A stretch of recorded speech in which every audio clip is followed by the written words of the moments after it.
Hello everyone, wherever you are. I hope you're all healthy and happy. Thank you for clicking on this video. This time, DUCKSGATE will tell the storyline of a movie titled Fury, a film released in 2014 and starring Brad Pitt. Since this movie is very intense, don't forget to loosen your pants, prepare your food and beverages, sit comfortably, and let's watch it together. The story begins with a Nazi soldier riding a horse alone on a battlefield. As the soldier passes by a destroyed tank, an American Army sergeant named Don War Daddy Collier emerges from inside the tank and immediately kills him. After that, he sets the horse free. Don then goes back into the tank, which is named Fury. Inside the tank, he works with his team consisting of Gordo, Bible, and Grady. In this situation, they briefly argue because Gordo still hasn't come to terms with the death of one of their comrades named Ray. The argument continues as they debate about the tank's engine, which is currently broken. On top of that, Bible keeps trying to enlighten them about God, which ends up irritating the rest of the crew. Fortunately, Grady manages to repair the tank, and they return to their base, located somewhere in Germany. All right, move out. Get us out of here.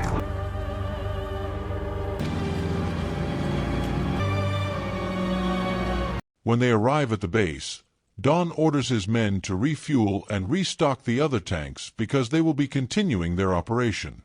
One of the soldiers named Jesse approaches Don and asks about the rest of the platoon members. However, Don reveals that only his team survived, while the others were killed in battle. Not long after, a truck full of new soldiers arrives at the base. There, Don also sees dozens of captured Nazi soldiers being taken to a detention area. At that moment, Don immediately punches one of them out of a rage. He's so angry that he even wants to kill the Nazi soldier. From among the new troops, a young soldier named Norman Ellison approaches Don and reports that he has been assigned to Don's team, replacing Ray as the tank's machine gunner. Naturally, Don is very upset because Norman is still too young. On top of that, Norman had only been a soldier for 8 weeks, working as a typist, and had no knowledge about tanks. But since the order came from Commander, Don reluctantly accepts Norman into his team. Norman?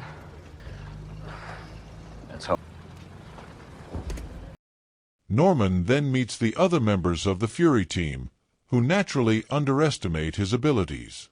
They start mocking him with sarcastic questions, even though it's clear they don't care about his answers.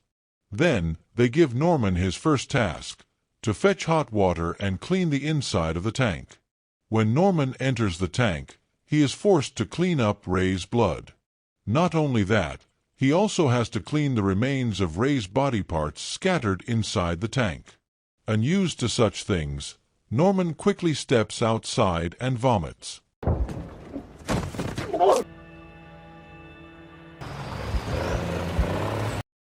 After that, Don meets with 3 commanders from other teams who will be part of Fury's group. Then Jesse informs them about their next mission, to meet Becker at Battalion 41 and then proceed to take over a small town. After that, they will operate under the command of Captain Wagoner. Without delay, they immediately headed out to carry out the mission. The Fury team assigns Norman the duty of shooting any Nazi soldiers they encounter. During the journey, they talk about how they actually enjoy killing Nazis. Although the crew often argue, everything they've been through together has made them very close to one another. While on the road, Norman accidentally spots a Nazi soldier hiding behind some bushes. But instead of acting, Norman freezes, and the soldier ends up attacking the lead tank, setting it on fire. As a result, Someone inside the lead tank screams in agony from the flames and ultimately shoots himself in the head to end his suffering.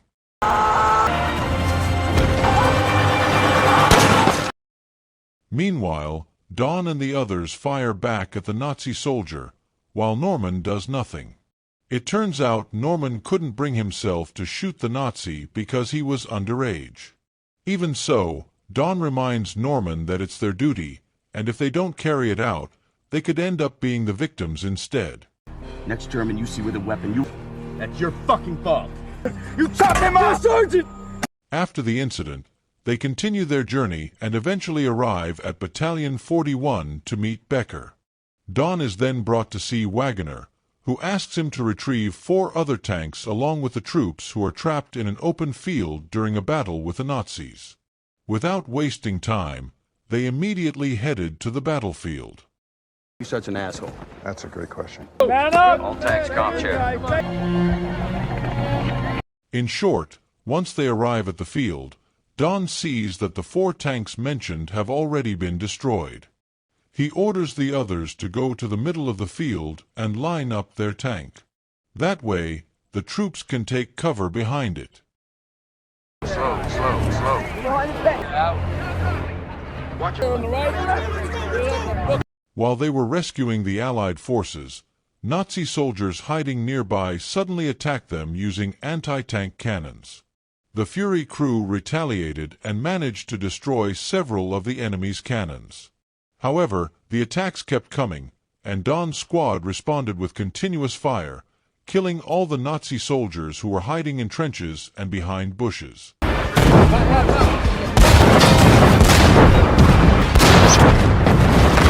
But during this intense battle, Norman still didn't have the courage to shoot the enemy. So, Don dragged a surviving Nazi soldier in front of Norman and ordered him to shoot him. At first, Norman refused and even said he would rather be killed than shoot the Nazi. But Don forced him until Norman finally pulled the trigger and shot the soldier. Not here.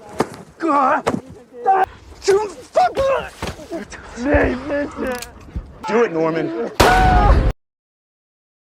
The incident left Norman somewhat traumatized, but the other crew members quickly reassured him, saying that Don actually had good intentions.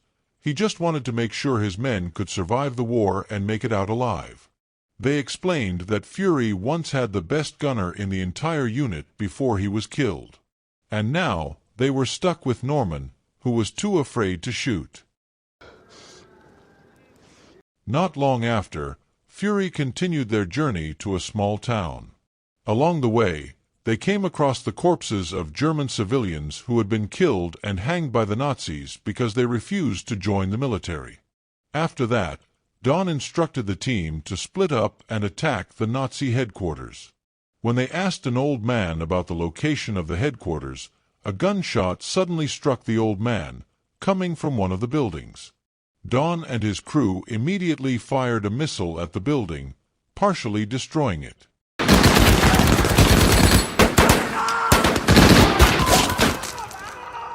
Several Nazi soldiers ran out screaming in pain. Norman ended up shooting one of them to end his suffering. This action made Don happy. He congratulated Norman on making his first kill, although he admitted he would have been more satisfied if Norman had let the Nazi soldier burn alive. They then continued down the road and saw a German man waving a white flag. The man informed Don that he and several other soldiers wanted to surrender. Don told them to come out of hiding. But to their shock, the soldiers turned out to be a group of children in Nazi uniforms, along with one man in an officer's uniform. Don asked the officer who he was and found out that he was a Nazi official who had been forcing children to fight in the war.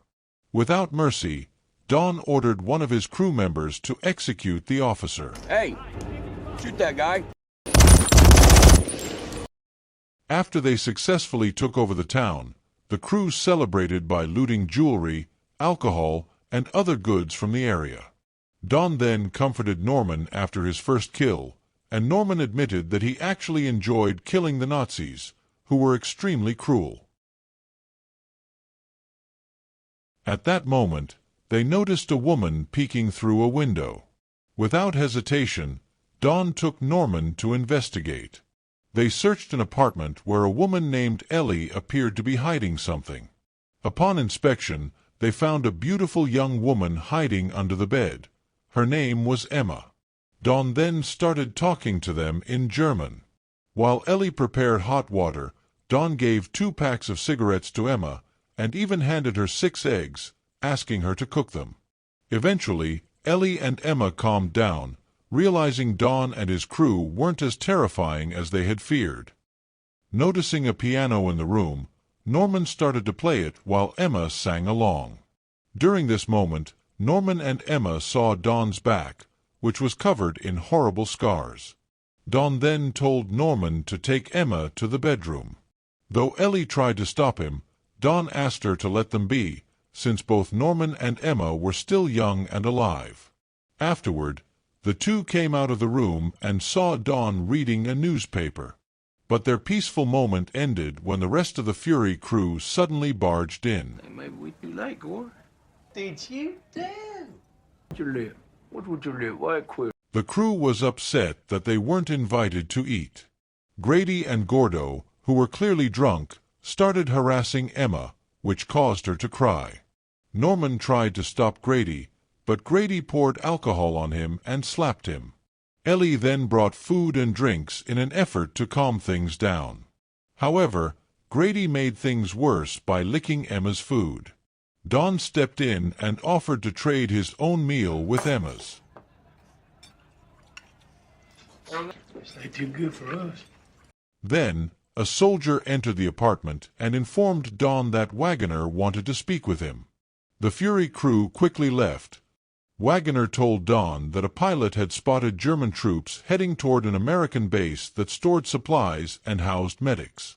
However, the pilot couldn't provide exact details about the number of Nazi troops or what vehicles they were using. Wagoner then ordered Don to take Fury along with 2 other tanks to intercept and stop the Nazi forces before they could reach the base.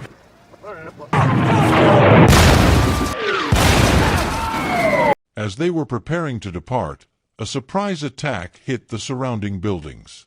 Norman was shocked to see the apartment building where Emma and Ellie had been was also struck.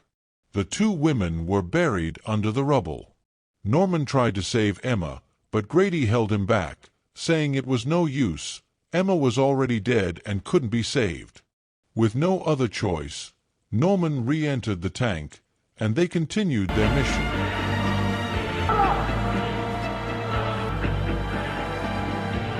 Long story short, during their journey, one of the rear tanks was suddenly attacked by a much stronger German tank. Don immediately ordered the remaining tanks to counterattack. After that, Don instructed them to attempt to flank the Nazi tank. Even though Don and his troops launched repeated attacks, the Nazi tank remained completely undamaged due to its steel armor. The German tank also managed to destroy 2 other tanks, leaving only Fury intact.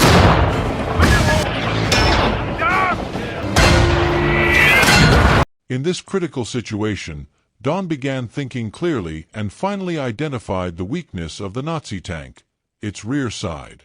Gordo then maneuvered Fury behind the enemy tank and attacked from the rear. That strike successfully destroyed the tank, and the German soldiers inside fled, only to be gunned down by the Fury crew. Hey! Hey!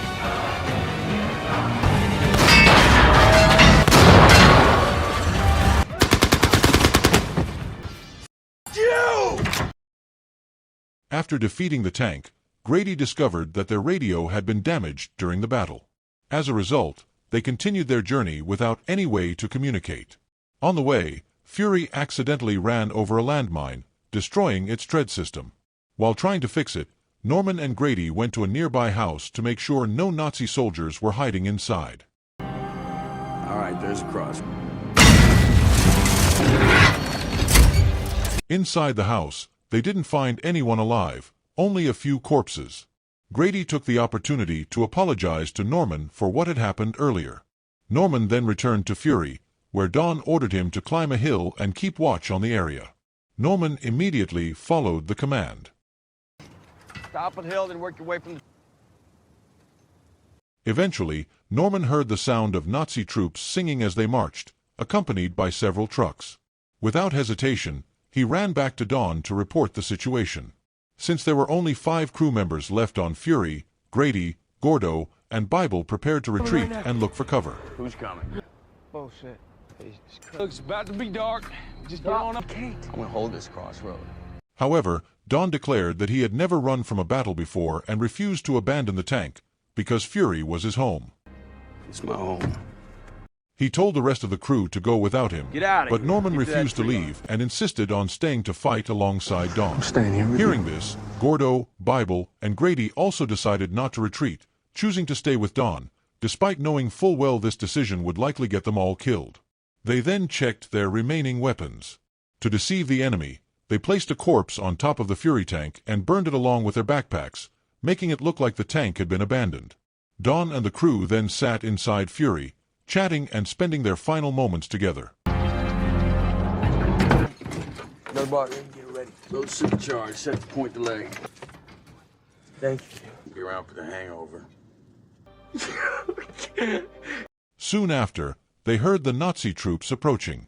A Nazi soldier peeked into Fury and was immediately shot by Don. The rest of the crew then threw grenades and fired rockets, causing the Nazi soldiers to panic and scatter. They're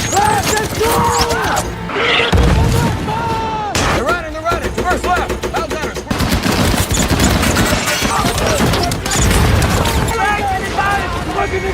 However, the situation became tense as they began to run out of bullets. Don was forced to leave the tank to retrieve more ammunition, while the others provided cover.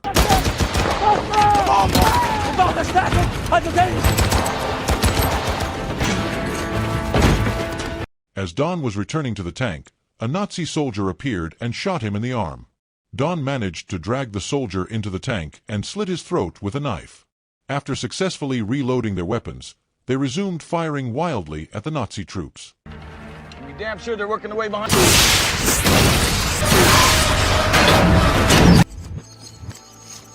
But things got worse. A projectile pierced Fury and struck Grady, killing him instantly. Gordo opened the tank's hatch to throw some grenades, but he was shot. One of the grenades fell into the tank, and to protect the rest of the crew, Gordo bravely grabbed the grenade and let it explode on him. Meanwhile, Don went outside and used the tank's gun to mow down the Nazi troops. As Bible tried to hand him a grenade, he was suddenly shot in the head by a Nazi sniper. Don, enraged, kept shooting at the enemy even though he had been shot in the shoulder. Unable to hold on, he eventually climbed back into the tank with Norman.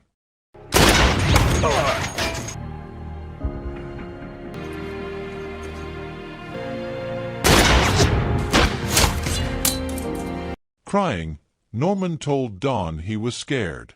Don admitted he was scared too.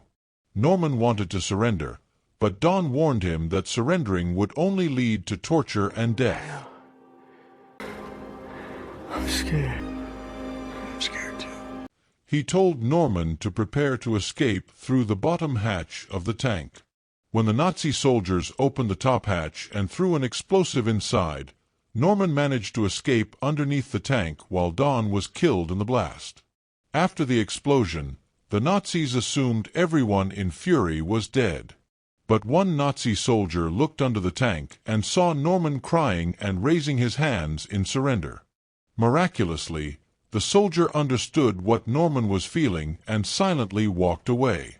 The next morning, after the Nazi troops had left, Norman heard the sound of people approaching. He climbed back into the tank and grabbed Don's weapon, waiting for the hatch to open. And when it finally did, Norman, ready to shoot, was relieved to see that it was American soldiers and medics. They took Norman with them and told him he was a hero, while the rest of the troops continued on their mission to hunt down the remaining Nazis. The end. Did you enjoy this movie? Share your thoughts in the comments section. Don't forget to dislike if you didn't like the video. Thanks for watching. See you in the next one.